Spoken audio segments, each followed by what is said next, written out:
Hello everyone, welcome on scholarship. Shivani Bhardwaj is here. आज के इस वीडियो में मैं डिस्कस करूंगी क्लास 7 पॉलिटिकल साइंस का chapter 4 growing us as boys and girls के एमसीक्यूज। तो स्टार्ट करते हैं अपनी वीडियो को with our first question, that is which one of activity was not associated with Samoan children in 1920।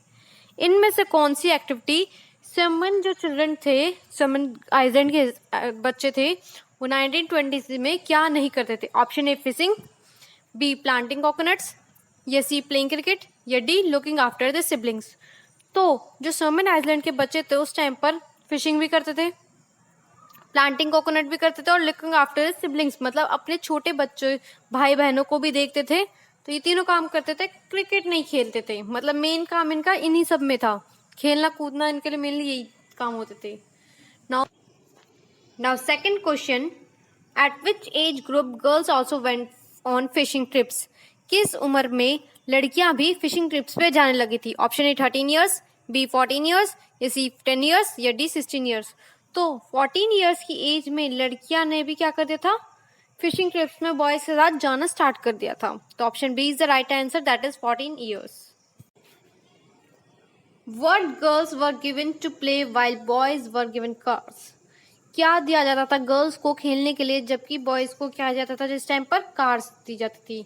तो एक पहले से ही ना अंदर बना दिया जाता था कि बॉयज क्या है हार्डो कार्स के साथ खेले। वहीं गर्ल्स को शुरुआत से क्या दिया जाता था? डॉली दी जाती है। आप कभी ध्यान दो तो बॉयज को जब भी कुछ गिफ्ट आता है, कार, हेलीकॉप्टर, ऐसी चीज आती है। वहीं गर्ल्स के लिए हमेशा उन्हें पहले से ही दिखाई देते हैं, आप गर्ल हो, आप सॉफ्ट गर्ल्स हो, आप बहुत प्यारे हो, तो आप गर्ल्स मतलब सॉफ्ट चीजें से खेले सिर्फ। तो उनको क्या दिया जाता है? That is option D, dolls. Next, what do you mean by Melani? Melani, Melani कौन थी? Option A domestic worker, B shopkeeper, या सी फैक्ट्री वर्कर, या D teacher. According to this chapter 4 growing up as a boys and girls, Melani के बारे में discuss करा गया है जो कि क्या थी? Option A that is domestic worker थी, मतलब काम वाली बाई थी। Next question, what was the purpose of getting anganwadis in several villages? जो आंगनवाड़ी होती है जैसे आप देख सकते हैं, जिसमें कहते हैं आंटीज, मतलब गवर्नमेंट के थ्रू टीचर्स रखी जाती है ताकि बच्चों का देखभाल करा सके और उन्हें खेलते खेलते पढ़ा सके।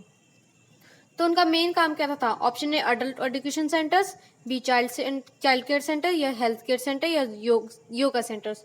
तो आंगनवाड़ी क्या है? Option B that is child care centres. आप इमेज से देख सकते हो कि कैसे इनको बिल्कुल मदर के बिल्कुल की तरह उनको पढ़ाया जाता है, उनके साथ खेला जाता है। What are the main responsibilities that with women? इनमें से क्या मेन रिस्पॉन्सिबिलिटीज हैं वुमेन की, औरत की? Option A looking after the family, मतलब फैमिली को देखना, बिल्कुल सही, देखते हैं। Option be looking after the house, बिल्कुल घर को देखती हैं। आपकी मम्मास क्या करती हैं? घर को भी देखती हैं, फैमिली को भी देखती हैं, आपको भी देखती हैं।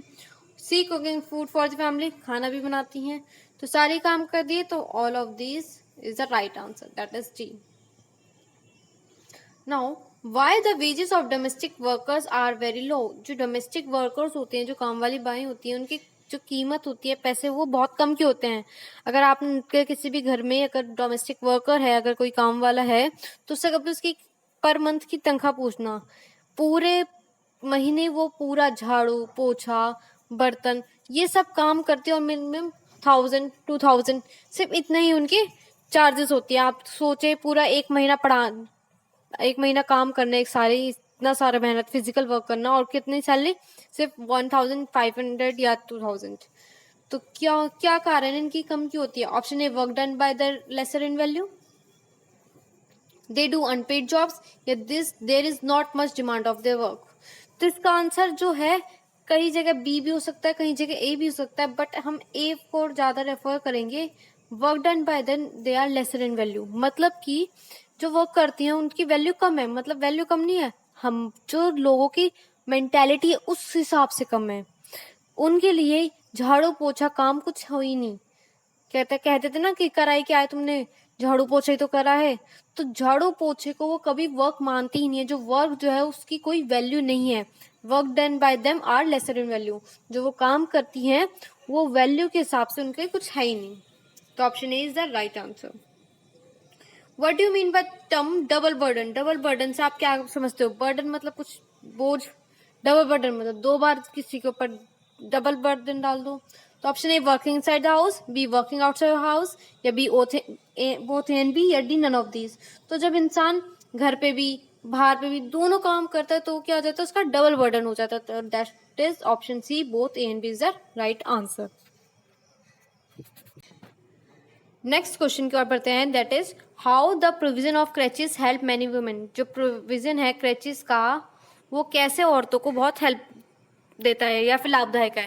क्रचेस क्या होता है? क्रचेस में क्या होता है कि बच्चों को एक जगह रख दिया जाता है। अगर मम्मी कुछ काम कर रही है या फिर बाहर कुछ जॉब वॉब करती हैं, तो बच्चों को एक जगह पे रखा जाता है ताकि उनका ध्यान रखा जा सके। एक तरीके से आंगनबाड़ी इसमें कह सकते हैं कि बच्चों को, या फिर आजकल क्या चलने लगे, किंडरगार्टन स्कूल्स हो गए हैं, किड्स ही जैसे अमेरिकन किड्स। इसमें क्या होता है, बच्चे भेज देते हैं मम्मी, और बच्चे वहां रह के क्या करते हैं, अपनी पढ़ाई करते हैं, खेलते कूदते हैं। तो ऑप्शन ए क्या क्या कारण है, हेल्प कैसे करता है इस चीज को वुमेन्स को? Option A help women to take up employment inside the home, ताकि कि जो वुमेन्स हैं वो घर में काम कर सके।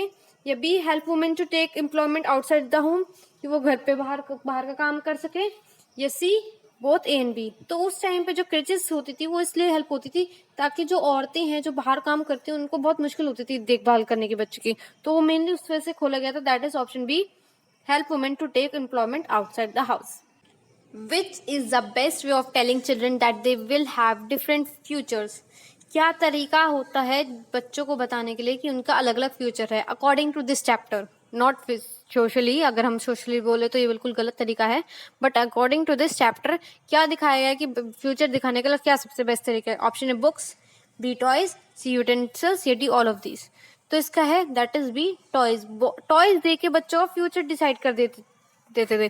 जैसे मेनली गर्ल्स को क्या देते हैं, डॉल, की आप स्वीट हो, वो करना है, आप इसी टाइप की जॉब कर सकते हो, मतलब काइंड जॉब, टीचर बन सकते हो, नर्स बन सकते हो, इस टाइप की जॉब। वहीं कार दे दी, भाई तुझे तो बड़ा होके कार खरीदनी है, तो उस टाइप को से तुझे बहुत अच्छा करना है, तुझे अपनी कार खरीदनी है, तो वो चीज टॉय से बहुत को रिलेट करता है फ्यूचर के लिए। Next, who spent much more time working in a day? कौन ज्यादा टाइम काम करने में व्यतीत करता है एक दिन में? Option A men, B women, C young boys, या डी चिल्ड्रन। तो जो ज्यादा काम करता है टाइम करने में वो करता है option that is B womens. सबसे ज्यादा जो टाइम है पूरे दिन में काम करते रहना वो है वुमेन्स का। अब देखते हो कि अपनी मम्मा को किस सुबह से लग जाती है और शाम तक कुछ ना कुछ कर ही रही होती हैं। तो it is mandatory any organism that organization that has more than dash women employees to provide creche facilities, कि अगर बहुत ज़रूरी है, अगर कोई ऑर्गेनाइजेशन क्रिची फैसिलिटीज प्रोवाइड कर रही है किसी फैमिली को, तो उसमें कम से कम कितने एम्प्लॉयज होने चाहिए? ऑप्शन ए 30, बी 40, या सी 50, या 60। तो गवर्नमेंट के अकॉर्डिंग अगर कोई क्रिची ऑर्गेनाइजेशन फैसिलिटी प्रोवाइड कर रहा है कोई ऑर्गेनाइजेशन, तो उसमें 30 जो है वो वुमेन्स होनी चाहिए मिनिमम। तो A is the right answer. Next question की ओर चलते हैं। Mention the year when widows remarriage act was passed. Widow remarriage act कब पास हुआ था? 1856। ये एक्स्ट्रा नॉलेज के लिए, आपका इस चैप्टर से कोई रिलेट नहीं है बट इंपॉर्टेंट है कि विडो रीमैरिज एक्ट कब हुआ था? 1856 में। Women in India face discrimination in. Women जो है हमारी औरतें हैं उनको डिस्क्रिमिनेशन फेस करना पड़ता है, भेदभाव फेस करना पड़ता है, झेलना पड़ता है। किस बेसिस पे? ऑप्शन ए सोशल लाइफ, सामाजिक से, बी इकोनॉमिक, पैसों से, पॉलिटिकल लाइफ से। तो इन तीनों से ही एक वुमेन को झेलना पड़ता है। ये सारी चीजें हैं। सोशल है, लड़की अगर बाहर जा रही रात को नहीं जा सकती। इकोनॉमिक, कि तुम लड़की को पैसे दे देते हैं और लड़कियों को इतने पैसे नहीं दे देते। अगर कोई कहता है पार्टी देनी होती है फ्रेंड्स के बीच में, तो बॉयज को तो ले बेटा 500 रुपए और गर्ल्स को क्या करेगी 200 रुपए, ठीक है। सी पॉलिटिकल, पॉलिटिकल केसेस कि जो जितने भी कहते हैं आप देखते हो कि सीट्स जो है वो वुमेन के एज कम्पेयर टू बॉयज कम है, पॉलिटिकल बहुत कम है।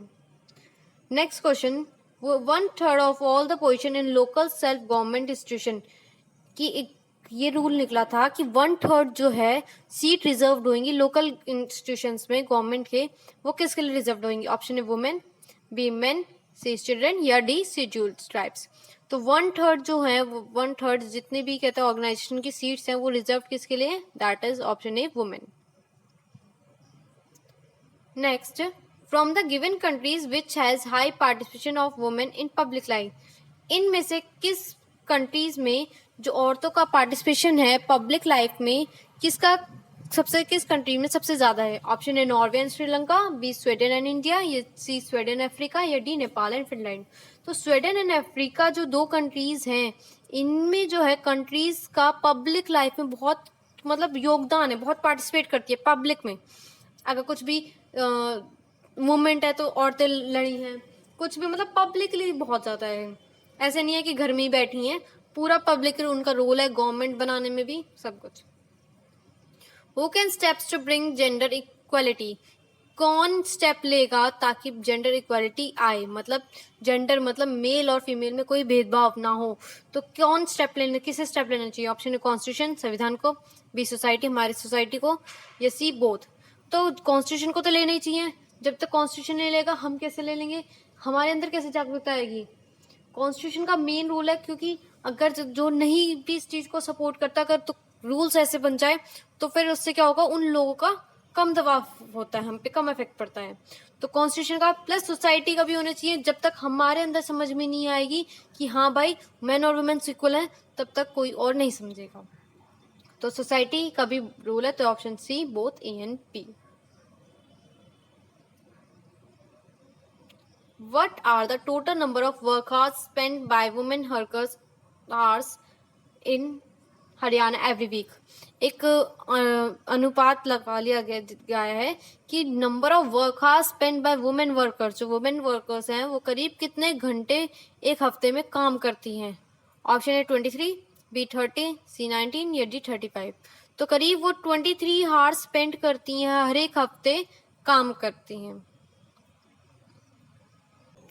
Now second last question, what did girls in Soma learn after the age of 14 years? 14 years के बाद वो क्या सीखती हैं? ऑप्शन है how to weave baskets, B how to grow plantation, या सी स्पेशल कुकिंग, या डी ऑल ऑफ दीज। तो after the age of 14 years वो क्या करती हैं? सब कुछ सीखती हैं, that is D all of these. Next, at which age did the boy in Soma join older boys for learning outdoor games? किस एज पर सोमा जो आइलैंड थे उसके जो बॉयज़ थे वो आउटडोर जॉब्स को करना सीख गए थे? Option A 5 years, B 9 years, C 11 years, या डी 13 years। तो सोमा और आइसलैंड के जो बच्चे थे वो आउटडोर जॉब्स कब स्टार्ट करने लगे थे? At the age of only 9 years। सिर्फ 9 साल की उम्र में वो बड़े बच्चों के साथ मिलके बड़ा काम सीखते थे, मतलब फिशिंग वगैरह सब बाहर के काम करते थे। सो गाइज आज के लिए इतना ही। Thanks for watching. Please subscribe for more videos.